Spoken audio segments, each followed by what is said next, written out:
دن بدن کھلنے لگا ہے نعمت الاسلام یہ۔ بسم اللہ الرحمن الرحیم۔ صرف 5 منٹ کا مدرسہ قرآن و حدیث کی روشنی میں 109واں دن 19 ربیع الثانی۔ نمبر 1، اسلامی تاریخ۔ حج کے موسم میں اسلام کی دعوت دینا۔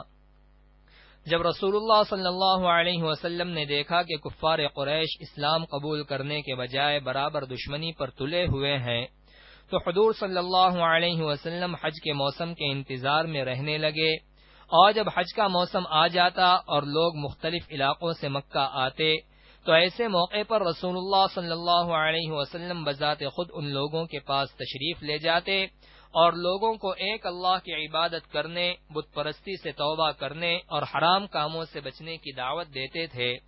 کفار قریش تمام لوگوں کے دلوں میں حضور صلی اللہ علیہ وسلم اور آپ کی دعوت کے متعلق نفرت ڈالنے کی خوب کوشش کرتے تھے۔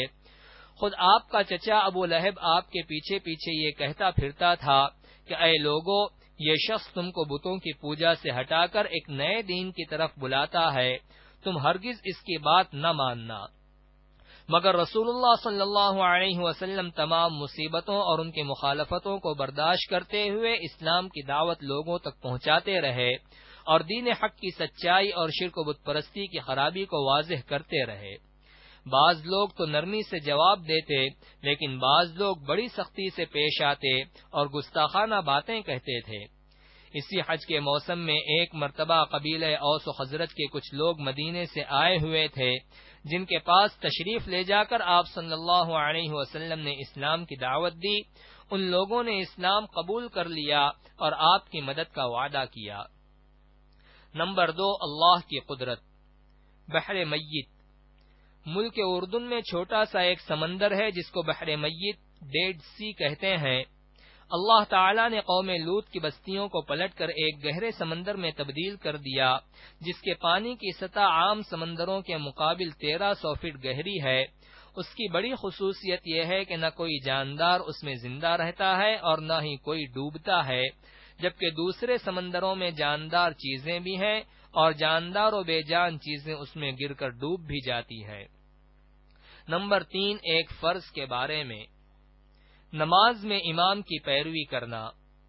حضرت ابو ہریرہ رضی اللہ عنہ فرماتے ہیں کہ رسول اللہ صلی اللہ علیہ وسلم ہمیں سکھاتے تھے کہ نماز میں امام سے پہلے رکن ادا نہ کیا کرو۔ فائدہ: اگر امام کے پیچھے نماز پڑھ رہا ہو تو تمام ارکان کو امام کے پیچھے ادا کرنا چاہیے، امام سے آگے بڑھنا جائز نہیں ہے۔ نمبر 4، ایک سنت کے بارے میں۔ سجدہ کرنے کا سنت طریقہ۔ رسول اللہ صلی اللہ علیہ وسلم جب سجدہ فرماتے تو اپنی ناک اور پیشانی کو زمین پر رکھتے اور اپنے بازوؤں کو پہلو سے الگ رکھتے اور اپنی ہتھیلیوں کو کاندھے کے برابر رکھتے۔ نمبر 5، ایک اہم عمل کی فضیلت۔ اذان کے بعد دعا پڑھنا۔ رسول اللہ صلی اللہ علیہ وسلم نے فرمایا، جو بندہ اذان سنتے وقت اللہ سے یوں دعا کرے، اللہم رب هذه الدعوة التامة والصلاة القائمة آت محمدا الوسیلة والفضیلة وبعثه مقاما محمودا الذي وعدته، تو وہ بندہ قیامت کے دن میری شفاعت کا حقدار ہو گیا۔ نمبر 6، ایک گناہ کے بارے میں۔ غلط حدیث بیان کرنے کی سزا۔ رسول اللہ صلی اللہ علیہ وسلم نے فرمایا، میری حدیث کو بیان کرنے میں احتیاط کرو اور وہی بیان کرو جس کا تمہیں یقینی علم ہو۔ جو شخص جان بوجھ کر میری طرف سے کوئی غلط بات بیان کرے وہ اپنا ٹھکانہ جہنم میں بنا لے۔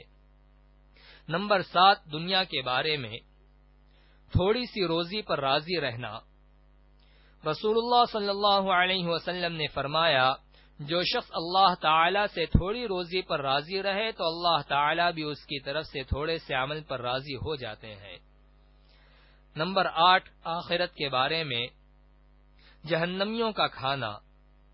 قرآن میں اللہ تعالی فرماتا ہے، جہنم والوں کا آج نہ کوئی دوست ہوگا اور نہ کوئی کھانے کی چیز نصیب ہوگی سوائے زخموں کے دھون کے، جس کو بڑے گنہگاروں کے سوا کوئی نہ کھائے گا۔ نمبر 9، طب نبوی سے علاج۔ نمونیا کا علاج۔ رسول اللہ صلی اللہ علیہ وسلم نے نمونیا کے لیے ورس، قسط اور روغن زیتون پلانے کو مفید بتلایا ہے۔ فائدہ: ورس تل کے مانند ایک قسم کی گھاس ہے جس سے رنگائی کا کام لیا جاتا ہے، اور قسط ایک خوشبودار لکڑی ہے جس کو عود ہندی بھی کہتے ہیں۔ نمبر 10، قرآن کی نصیحت۔